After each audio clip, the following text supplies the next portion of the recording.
విశాఖ జిల్లా గాజువాక నియోజకవర్గం టీడీపీ నుండి పల్లా శ్రీనివాస్ కి ఎమ్మెల్యే సీటు ఖరారు కావడంతో పార్టీ కార్యాలయంలో అభిమానుల నడుమ ఆనందం వెల్లువెత్తింది.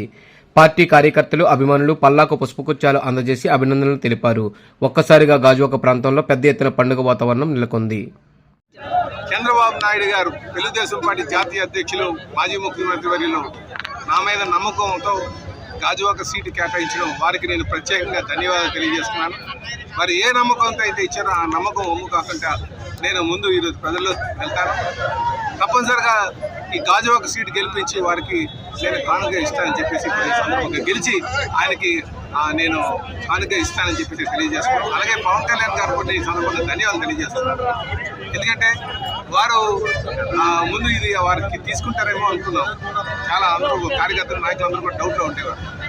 కానీ వారు ఈరోజు మా పైన నమ్మకంతో ఇది విడిచిపెట్టడం కూడా వారికి నేను ధన్యవాదాలు తెలియజేస్తున్నాను.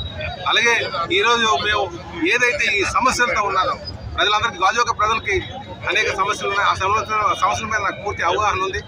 నేను అధికారులు ఉన్నప్పుడు కూడా ప్రజల్లో మమేకమై ఉన్నాను. అలాగే అధికారులు లేనప్పుడు కూడా 5 సంవత్సరాలు కూడా ప్రజలతోనే మమేకమై ఉన్నాను. ఈరోజు ఖచ్చితంగా ప్రజలు నన్ను ఆదరిస్తారని చెప్పేసి నమ్మకంతో మేము ఉన్నామని చెప్పి తెలియజేస్తూ చంద్రబాబు నాయుడు గారికి నేను ప్రత్యేకంగా మరొక మాట నేను ధన్యవాదాలు తెలియజేస్తున్నాను.